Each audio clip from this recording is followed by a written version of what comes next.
So this was the May-June 2023 MEC 3701 paper. So like I always advise with every question paper, you always want to go and start off on the required. So with our strategy, we're basically going to answer everything in this question paper, not in one day, of course, as we move along, right, in these different segments that we're going to be doing. So we'll answer everything. But for examination purposes, it's important that you obviously want to go for the simpler questions first, right?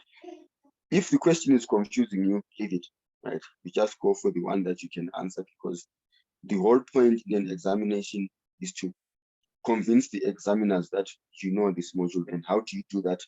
By getting more than 50% of the marks, right? This is what you want to do. You want to get more than 50% of the marks. So if it's not going to help you towards attaining that 50%, then just let it go. Focus on the ones that are easy to push around. So which means for the first few minutes of your examinations, you're going to be perusing through paper to see which one is easy, right? To see which one is easy. You see, maybe theory questions can be easy for you to answer, and then you might want to dive straight into those theory questions and answer them and get them off the way. And there's a huge trend, in any case, in these guys giving us quite a lot of theory questions, but which is fine, which is not a complaint. But we are going to be starting off with question A, right? So if you have done this paper before, then it's time to reflect, right, and see where you could have gone wrong. But then most importantly, again, is to identify the reasons behind some of the calculations that you would see here, so that in any given time you can be able, should anything change, right? Should any information change in this question, you're still able to maneuver through your question, right? So calculate what these budgeted fixed manufacturing overheads allocation rate per direct labor clock hour for the 2023 financial year. So it's important now to see what financial year are you dealing with. Then are you dealing with actual information or budgeted information? That's very good guidance, right? So we are dealing with budgeted information. What kind of budgeted information? We need fixed manufacturing overhead. So fixed overheads, by definition, as you are going to see in the other video, these are the costs that we don't, theoretically, we don't expect these costs to change. Right? We expect that these costs are going to be the same period after period. Right? So those are the costs that we are looking at there. Right? So on the absolute opposite of that, you will be having variable costs. So these are the costs that vary with your production. Right? Fixed costs don't vary with production. So should you produce more, a fixed cost remains the same. Should you produce less, still remains the same. So a very good example of a fixed cost would be your rental, right? Your rental, to the extent that, say, you are renting a factory building, right? So even if you manufacture 5 items, you manufacture 10 items, you are still going to pay the full amount of rent, right? That's the case, right, under normal circumstances. But again, you will have a look on the definitions there. There are other costs that come in between there, right? Semi-fixed costs and the variable costs. So we are not dealing with those here, I believe. I would like to believe we are not dealing with those here. So where do we get this information from? So we are looking for 2023 financial year under fixed, what kind of fixed costs, and then if we can get manufacturing costs in particular, then we want to deal with those, and then per direct labor clock hour. So that's what we are looking at there. So you see, reading that information accurately, it's actually going to help you focus well, right? It's actually going to help you to go, right? It's actually going to help you to focus on the right thing. Laura, can you say something? I need to hear if you're, I think you said you're not sure if your voice can be heard.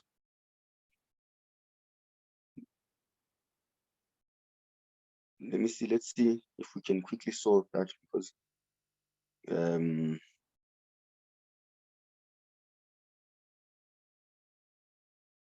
okay. I see you are using a laptop there. My laptop is also complicated when it comes to okay, when it comes to the microphone, but it's fine. If you can't say anything, you just type on the chat. You just type there on the chat, then we can all right. And Zanele, I think I see you are in. All right, that's perfect. All right, so we are fetching that information now. Right, we are fetching all that information now from the question. Right, so which means what do we need? We need to know the direct labor clock hours, and then we need to compile again our fixed our total. We need our total fixed manufacturing overhead. So that's the information that we need there. All right, so let's see where we start off. All right, so after you've selected the questions that you want to do, then from there you can then start off and get the relevant information from the text. All right, so obviously we have two divisions here: cocoa bean, which is C bean, and then we have the cocoa paste, which is this hot tea that we are dealing with here. And then they are managed by an independent team, and then situated in Cape Town, and then they are using the first in, first out method. Right. So we are just picking out what's important there, what could be relevant.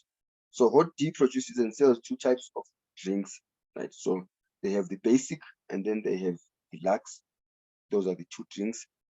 And then cocoa powder, full cream milk, artificial filters, and sugar and etc.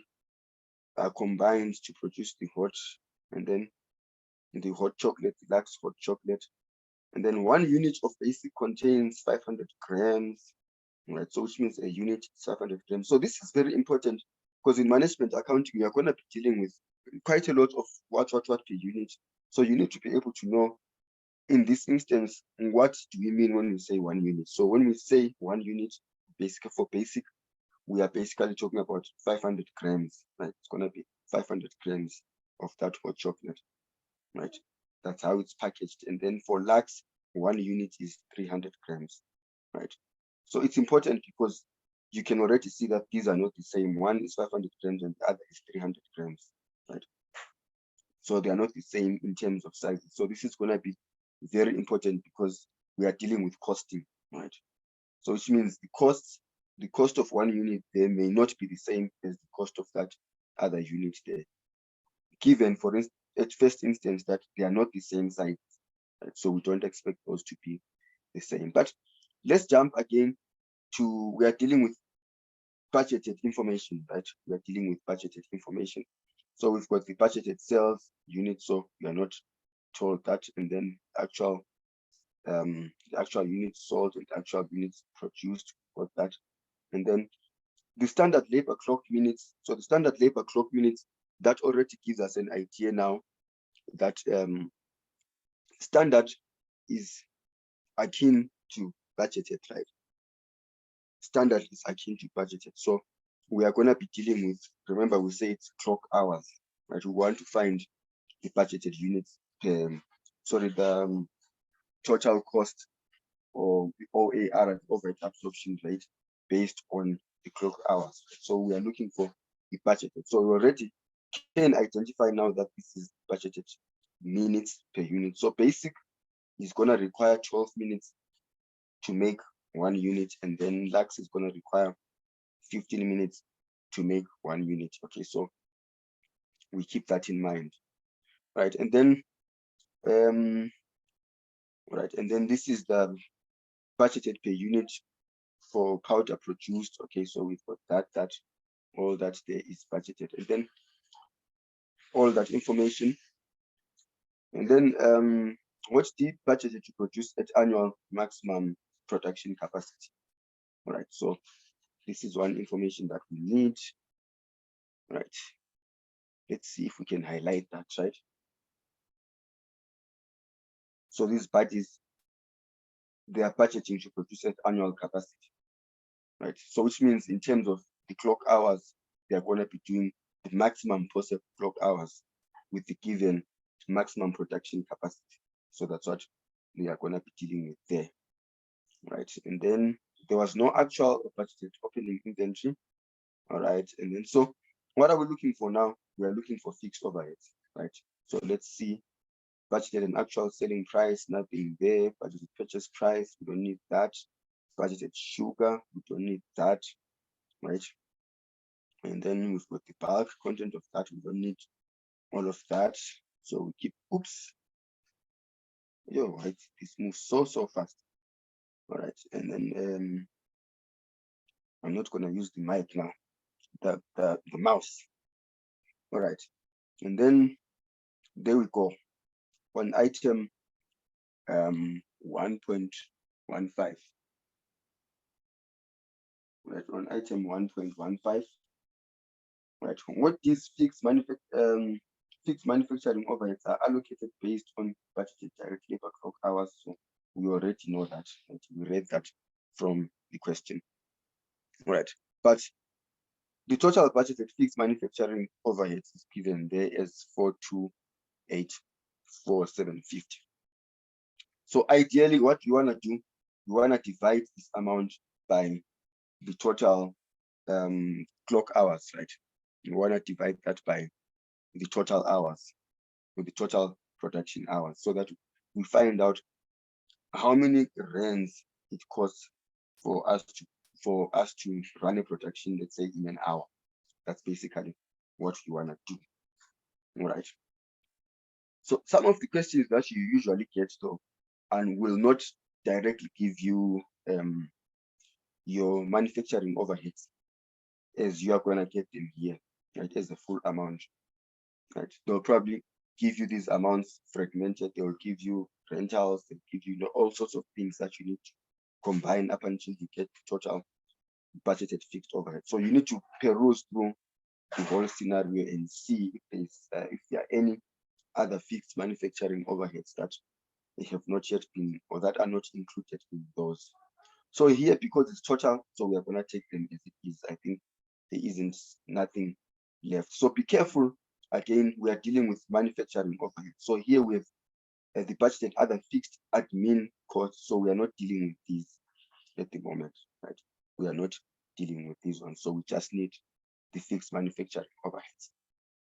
All right, so I'm just going to open up a spreadsheet here where we can do our calculations, where we can run the calculation. So I'm just going to open it and then share it. All right, so if you are lost in these calculations, quickly let me know before it gets worse. Ne? Quickly let me know before it gets worse. So I think the ideal presentation here, because we want to convince the markers that we know what we are doing, the ideal presentation would be OAR. This is what we are calculating, overhead absorption rate. And our overhead absorption rate is going to be based on the total fixed manufacturing costs, right? Manufacturing costs. Right, let me just allow and turn her in before she complains. All right. So what are we dividing that by? The question says we need to deal with the total hours, right? We're dividing that by the total hours, which is the total clock hours.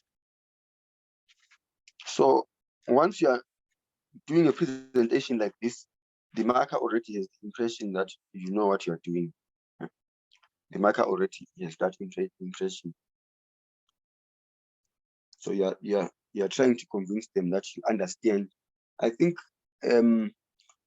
they stress a lot about principle, right? I think the other lecturer, I think it's for MEC 3702, was talking about principle, how you need to convince them that you understand the principle, right? It's not so about us getting the same amounts, but following the same principle, right? So for instance, the principle here is the OAR is going to be fixed manufacturing overheads divided by total clock hours based on the scenario. So in some instances, it can be units, it can be labor hours. Right? It depends with the question. So we need to raise the question convince them that we can create a question and extract information for starters.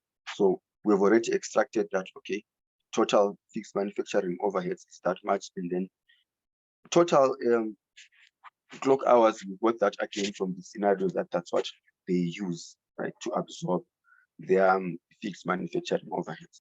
I think on that video, we talk about why it's important to have this rate, why it's important to calculate this rate in terms of, I think I'm just going to mention it briefly, it's probably there on the notes again, that sometimes when we do, like, you realize that we are dealing with budgeted information here, right? And we are using this information for decision making, right? Remember, this is management accounting, a branch of accounting that's for internal purposes, which helps the managers make decisions. What kind of decisions? For instance, we want to come up with a selling price, but for us to come up with a selling price, we need to know what the cost of these products are. So how do we know the cost before we incur them? Then it's using budgeted information. Where do we get those budgeted information? Obviously, we can't guess that information, right? We are checking based on previous performances, right?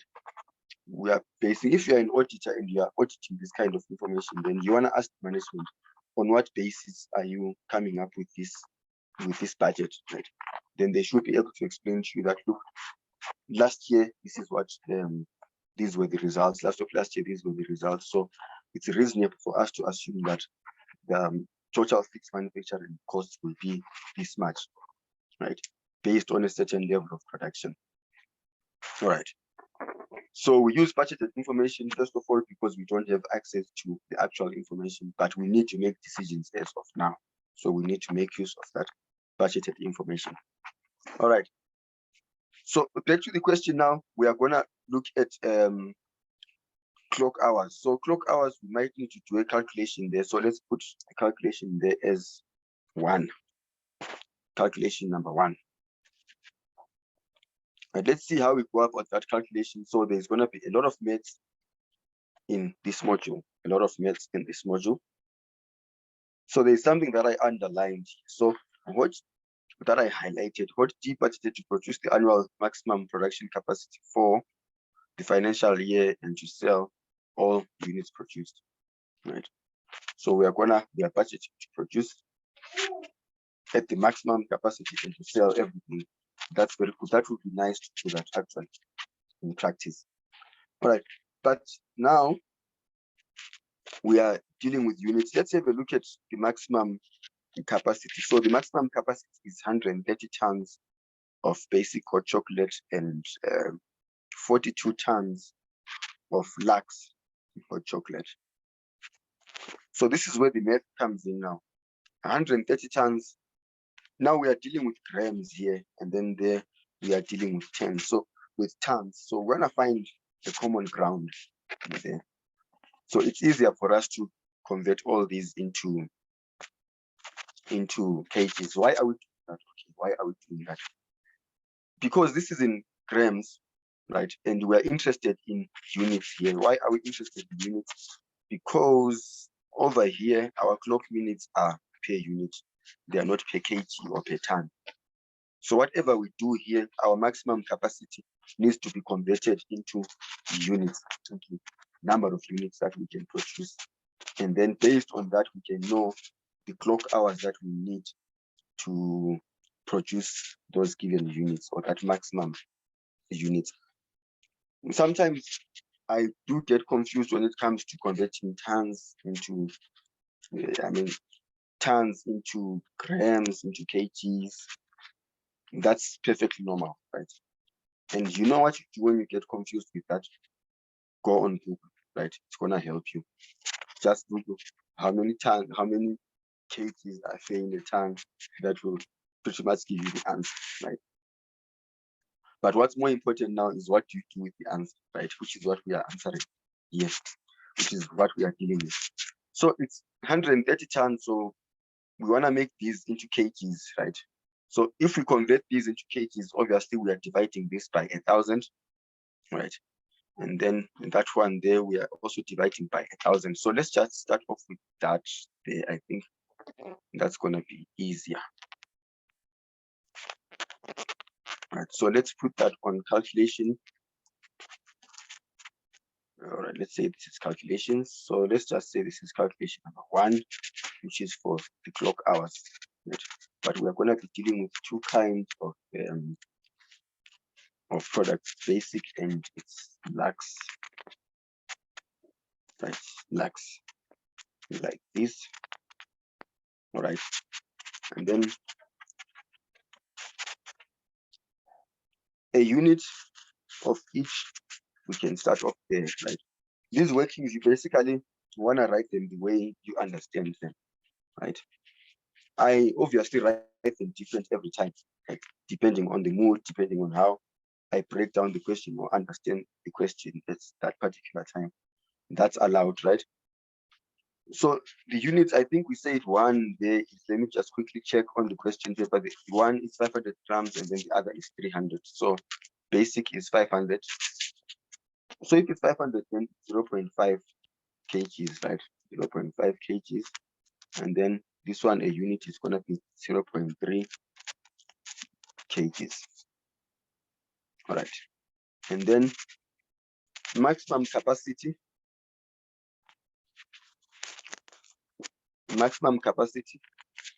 So I'm checking again on the question. The maximum capacity is 130 tons and then 42 tons. So 130 tons is 130,000 kgs. So you see, you already have a common unit of measurement here, right, which makes it a lot easier for us to do our calculations, right? So it's 42 tons, 130,000, and then 42 tons, right? I'm just allowing someone in. All right. Perfect. So this is the maximum capacity. So we can in total produce 130,000 for basic. Right. So given that 1 unit is 0.5 kgs, then how many units will 130,000 give us? So we need to divide now. Right. We need to divide. So sometimes again, the confusion comes in because we are dealing with 0.5 and we are dealing with 0.3. So there's a lot of confusion that arises there. To simplify it for you, you ask yourself the question, okay, you ask yourself the question, if this wasn't 0.5 kgs, if this, for instance, was 2 kgs, and then this remained the same at 230,000, right? How many units, given that a unit is 2 kgs, and then we have a total of 130,000 kgs, then how many units could we come up with? This would be a lot simpler because, you know, we'd simply need to divide that and that there. So we know that given this rationing, we'll have to come up with 65,000 units. So you pretty much do the same, even if it's 0 point something or 1.5, you pretty much do the same here. If it's division, then it's going to be division right through. If it's multiplication, then it's going to be multiplication right through, right? I usually get confused. Why? Because, okay, let's see, number of units. Because it usually gives out strange numbers here, né? It usually gives out strange numbers there. So it's by 0.5, and then for the next one, it's going to be 42,000 divided by 0.3 right there. So what you need to be checking now is consistency. You see the 130,000 is being divided by 0.5. It's still under basic, right? And then lux is 42,000 divided by 0.3. So don't make the mistake of writing 130,000 divided by 0.3 there, or vice versa the number. Just keep it consistent on that there. So why are we doing the division? So we want to know the number of units that we can produce, given this maximum capacity. Right? So the maximum capacity is 130,000 there, but each unit is 500 grams, which is half a kg, right? So which means we should be able to produce double of that, which is just in terms of units, 130,000 divided by 0.5, right? And then 42,000 divided by 0.3. So we get that there. All right. Fairly simple so far. Fairly simple so far. So sometimes this actually gets simpler when, while you are working out a solution, you are asking yourself questions to see if it makes sense, right? You see, the way I'm explaining it here, I'll hardly ever get it wrong in a question, you see, because as I'm talking, I'm obviously analyzing, does this make sense? Like I showed you here, if this was 2, what answer would I get? Does it make sense? You see, try play around with this in your mind to see what needs to be done there, right? So why are we doing the number of units? We want to get the total hours, right? We want to get hours. Let's just say the clock hours. Let's write it as clock hours. Right. So in terms of clock hours, now let's see what the story is about these clock hours. Okay, let me look for that document again. All right. So in terms of clock hours, this is where we get our information.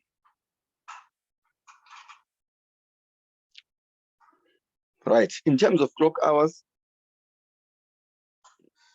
there we go. We need budgeted information. So again, I must repeat, stick to budgeted all the time. Budgeted goes with budgeted, right? In terms of these calculations. Unless if it makes sense not to do so, but in terms of this calculation, budgeted goes with budgeted because we want the budgeted total clock hours, right? So we are given, these are in minutes, right? So, but we want hours, we want to deal with hours. So this is 12 minutes and then that one is 15. So to convert these minutes into hours, we are dividing by 60 minutes, by 60 minutes. So I'm just going to do a straightforward calculation there. So it's 12 and 15. So 12 divided by 60 times. So since 12 divided by 60 gives us the number of hours that it takes for us to do 1 unit of basic, right? But how many units of basics do you want to do? We want to do 260. So which means the total number of hours would be 12 divided by 60 times 260. That will basically give us the number of hours there, right? And then we go again on this 140,000. This one was 15 minutes, I believe. 15 minutes gives us how many units we can produce. So it gives us the amount of time that's basically going to take for us to produce 1 unit there. But how many units are we producing for that one? We are doing 140,000. So the answer there should basically give us a total in terms of, right, let's put this one there. Right, will basically give us a total in terms of everything, right, based on our capacity. So our capacity is 260,000 units for basic, and then we know that it's 12 minutes for each unit, but we want it in hours, so it's 12 divided by 60, which is 0 point something hours, and then we multiply by 260, so that should give us, that should just about give us the total. So it's 260 multiplied by 12 times 60. There you go. So which means we are basically dealing with 52,000 hours there. And then there it's that for 140,000 times 15 divided by 60. So that does it make sense? See, it doesn't make sense now. Then I must know I made a mistake. So we divide there. It's 35,000. So you need to also keep checking your work, right? Making sure that it's logical. So what are the total hours? So the total hours should therefore be 52,000 plus 35,000. So those are the total hours. So where do we take those total hours to? So we take those total hours to back to our calculation there. Right. We take those total hours back to our calculation there, so which is 87,000. So we are dividing that by 87,000. There you go. I'm sure this here, you can even present it better than how I presented it here, right? But you just need to make sure that it makes sense to you and it makes sense to the other person. It's unfortunate that in an examination, the only means of communication is just your paper, right? You don't have the chance, like I have here, to be explaining what I'm doing, right? So it's pretty much important to put as much detail as possible. But again, cost benefit analysis, right? You need to see how many marks are allocated on that question. That should basically guide you on what information to include there, right? All right, so we do the division here. It's 4284750 divided by 87,000. So you get that. So it's 49.25. So what does this figure mean in theory? So this figure basically means it's an overhead absorption rate, right? So our module deals with costing. So part of what we do in costing is pulling costs together, putting up costs together to find out the total manufacturing cost of a certain commodity. So earlier, I said on the video, you're going to be looking at the distinction between variable cost and fixed cost. So variable costs are easy to trace. Those are your direct costs of production, right? They are easy to allocate, right? In this instance, remember now we are dealing with two products, for instance, two products, and these two products share certain costs amongst themselves, which are indirect costs, right? Which are the overhead costs, the manufacturing overheads, right? These cannot be directly assigned to a product. For instance, if you're going to be renting factory space, right? How do you allocate the space between basic and lax, right? It's not so obvious. It's not so black and white, right? You need to come up with means. So one of the means that we have decided to come, that they decided to come up with, is using total clock hours to allocate between these two products, right? How much it costs in terms of fixed manufacturing, how much it would cost to produce basic, and how much it would cost to produce lax, right? So this information itself, overhead absorption rates, tells us that, for instance, if lax we produced, right here we are dealing with a capacity of 130,000. Let's just say we produced 80,000, right? And then for that one there, for some reason, let's say we produced 40,000, that one there. So in terms of costing these here, right? In terms of assigning these costs or allocating these fixed costs, you can't exactly allocate, say, based on 130,000 if you didn't manufacture 130,000 kgs, and you only did, or let's deal with units actually, since this is per unit. Let's suppose out of that 260,000 units, you only managed to produce 80,000 units. So it basically means now the fixed costs that need to be allocated to that will be 49.25 times 80,000 there. So this is the amount that you can only allocate as fixed production costs, because this is what you want. It makes sense that you incur those costs as you produce, right? So if you didn't produce, we would assume that you didn't really incur the cost on the product, right? You didn't quite incur the cost on the product, but you may have incurred the cost since they are fixed costs.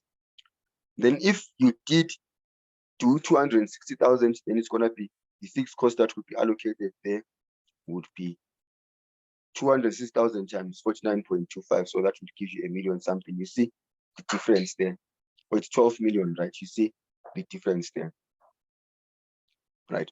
So if you do not do that, right? If you do not do that, this could lead to, if you are using this for decision making, right? You are using this for decision making, and part of the decisions that you could be making would be a pricing decision, for instance, right? So if your pricing decision is based on markup, then you want to know, okay, what could be the best price given that these are our total costs, right? So which means these costs, both the variables and the fixed manufacturing costs, need to be correctly calculated so that you come up with the right price. So making incorrect calculations here would obviously make you arrive at wrong decisions, right? You come up with the wrong price, either a too low a price or too high a price. So which is not ideal for a business, right? That's not good for you.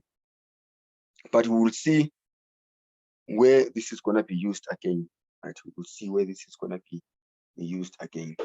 Right, let's jump now to question B. Do we have any questions on this, by the way? Do we have any questions on this?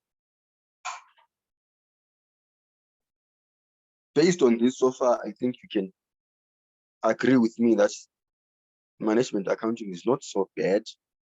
I mean, the way people talk about it, it's really not as bad. Right, assume that for the 2023 financial year, the standard fixed manufacturing rates per direct labor clock hour is 50 Rand. So ours there was 49 point something, so it's pretty close. So when dealing with these questions, sometimes logically, if you see that their assumption here is 50 Rand, and then you go back to your answer and you got 100 Rand, you got 150 Rands, you might want to go back and recheck. Maybe you could have made a mistake. Not all the time, right? I'm just saying maybe you could have made a mistake, right? Because usually their assumption is pretty close to your calculation there, right? We don't expect it to be the same, right? We don't really expect it to be the same, but it has to be pretty close. So calculate the over or under absorption amount to be included in the actual statement of profit or loss. So now we are dealing with the actual statement of profit or loss. So what happens now is when the financial year begins, we run up a budget, right?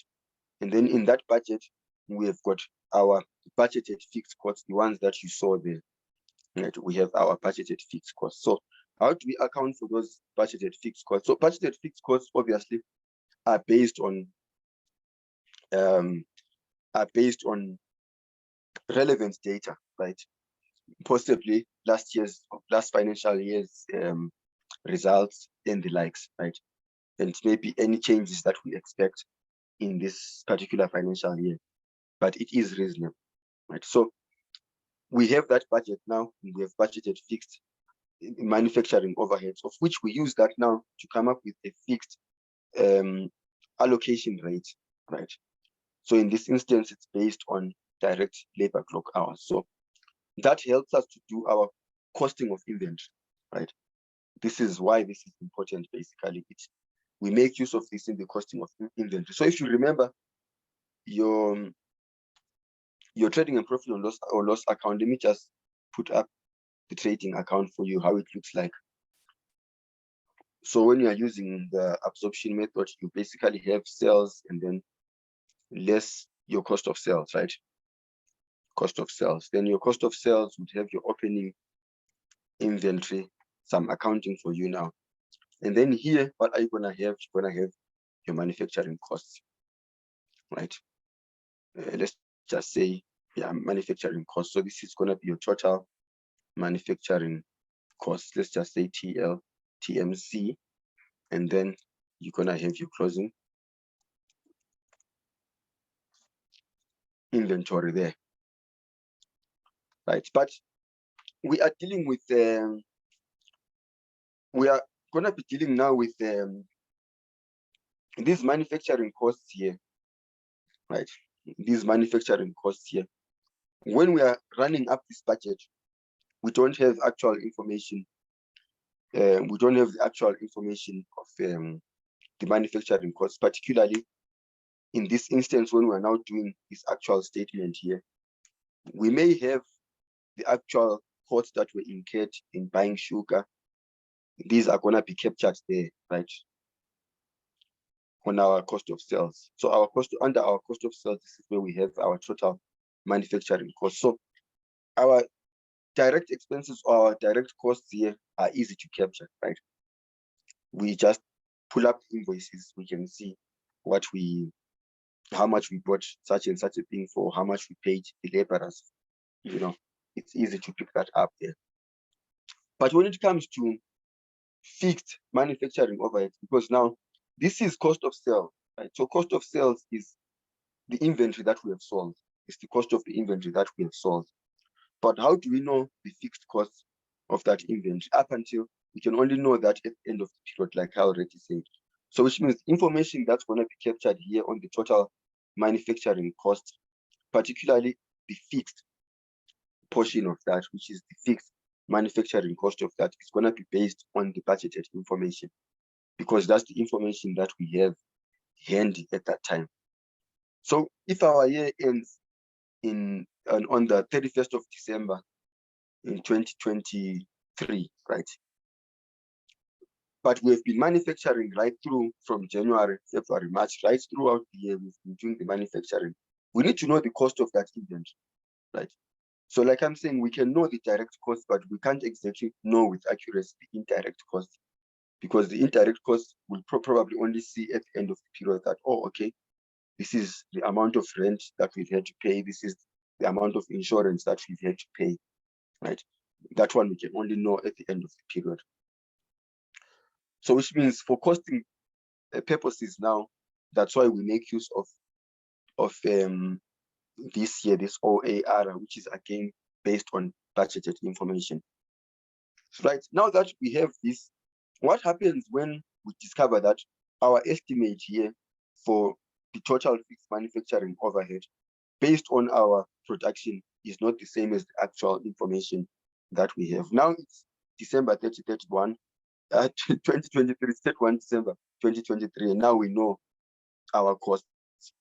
So how do we deal with that information now? This is where part B comes in, where you end up having an up, over, or under absorption there. So at this instance now, we know what the actual fixed manufacturing overheads were.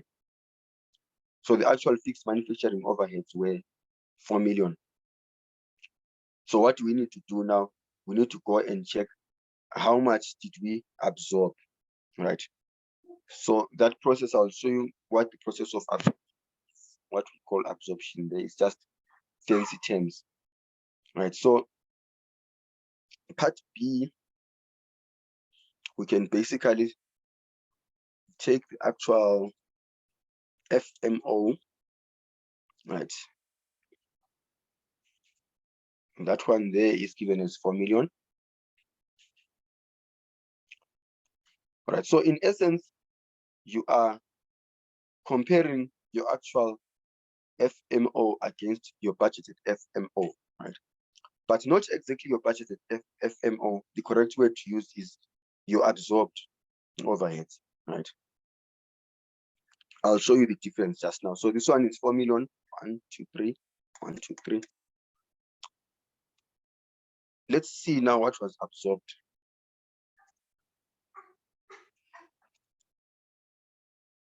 My spellings, absorbed.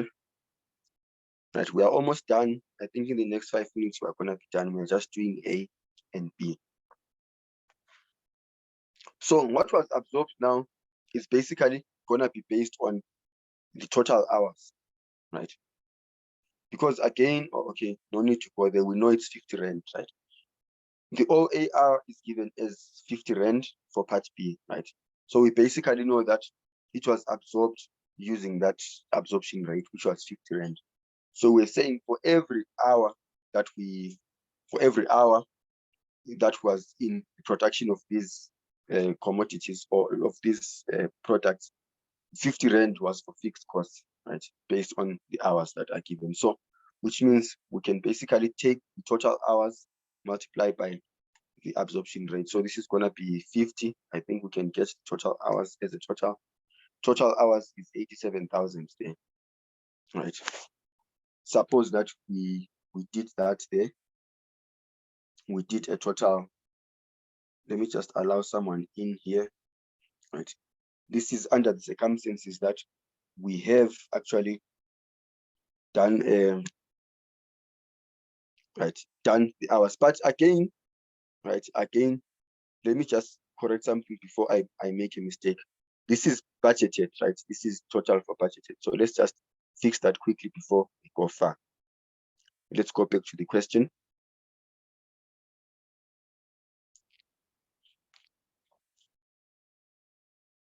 Sorry, we're going to the 1.1s now. Again, back to the 1.1s. Oh, right here. Perfect.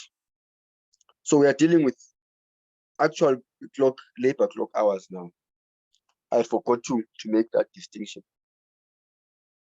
So we do that budgeted to come up with our budgeted OAR, then we apply that budgeted OAR on the actual hours. So it's 10.8 minutes.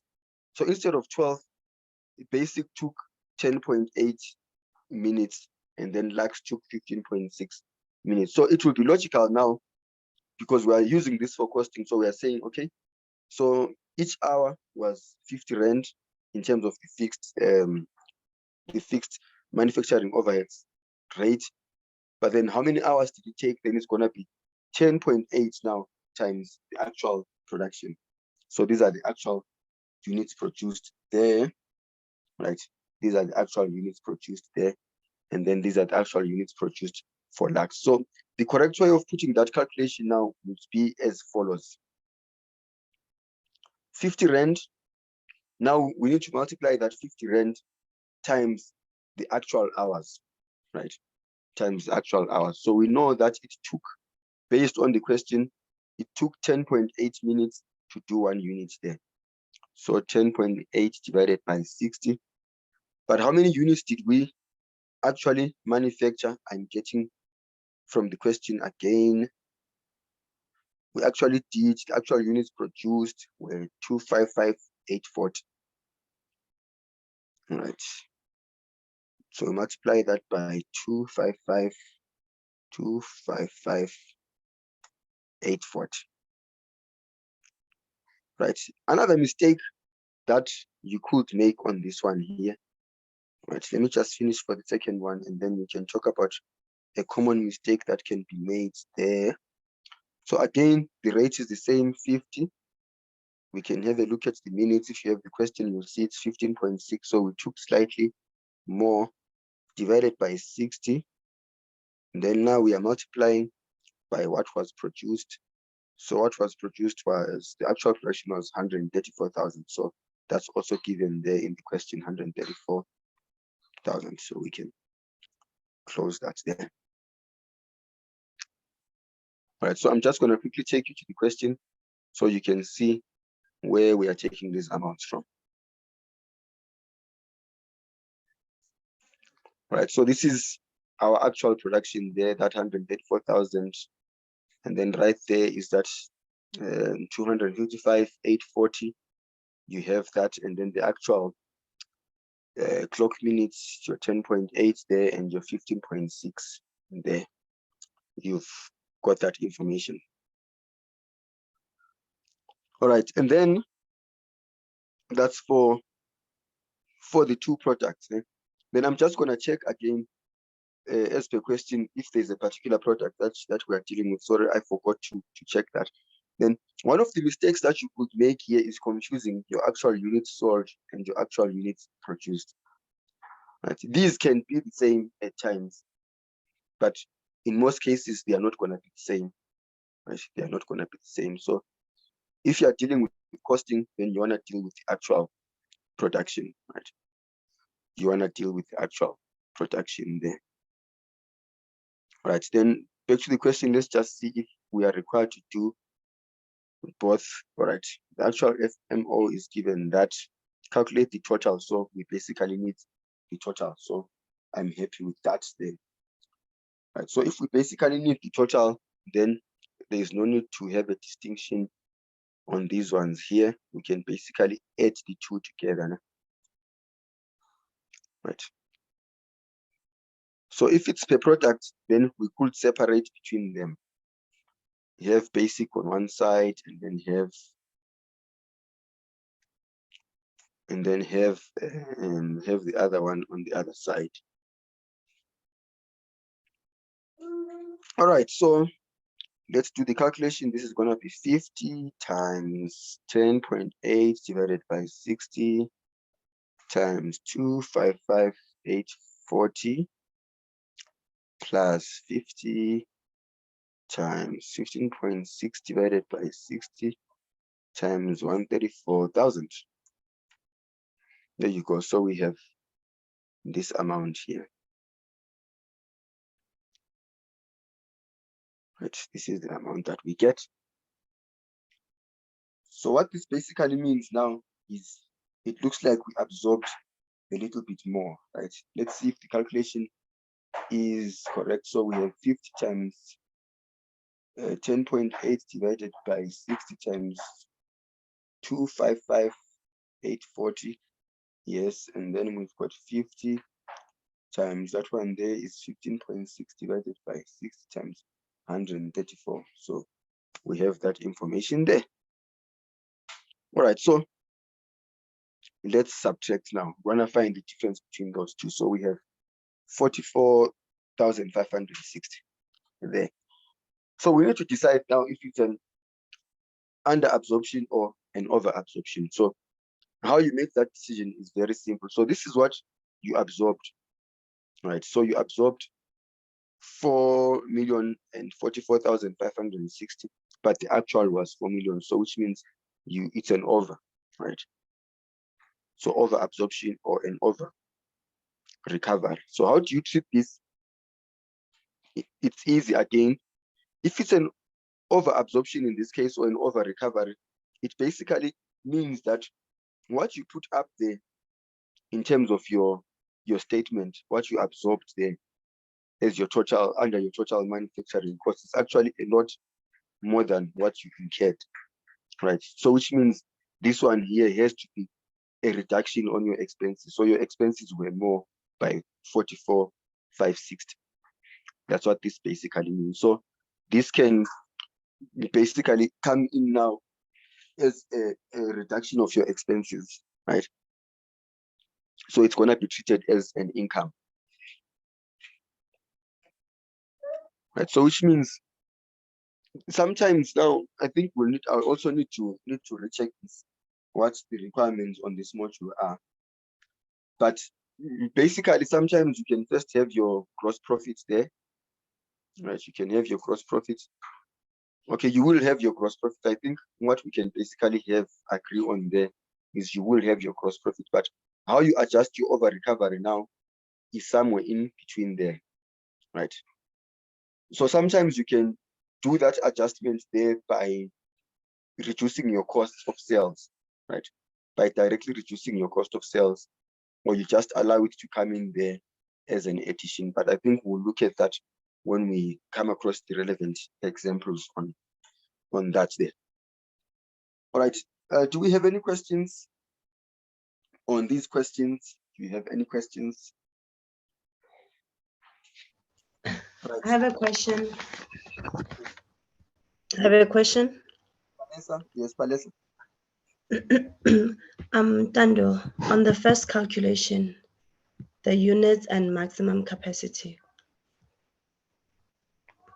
Oh, where is it here? Okay, yes. Yeah, I still don't understand why you multiplied 130 with 1,000 and divided the 500 with, okay, the 500 I understand. You wanted to get the kgs, but the tons. Here. Yeah. Okay, so here we wanted to convert these tons to kgs so that we deal with the same unit of measurement. So we multiplied that 130 by 1,000. Am I right that I think 1 ton is 1,000 kgs? Yeah? I think I'm right there. Also, 1 ton is 1,000. Yes, it's 1,000 kgs. So hence, what to be in kgs? So we multiply by 1,000 and by 1,000 k. Okay, thank you. All right, perfect. So that our divisions there, we are dividing the same. So let's take note of, I think one question that we'll do again in class, there is one that we did with the other guys last semester where they were in milliliters, liters. We'll do those questions again. We'll do those questions again. We'll do those questions again so that we get used to these calculations, right? And then always make sure to do your own calculations, right? To make sure that all these numbers tally with what's written there. All right, so I'll encourage you to, you have the question paper in the group, so just redo question 1 and question 2, and then come back to the video and recheck and see what you can pick up from there. All right, so I'm just gonna keep this solution, so we'll be adding on the solution every time we look into that paper. We'll be adding and adding and adding. All right, bye and enjoy the rest of your Saturday. So next week we are reverting back to our normal time, right? We are dealing with our normal time. Right. Bye.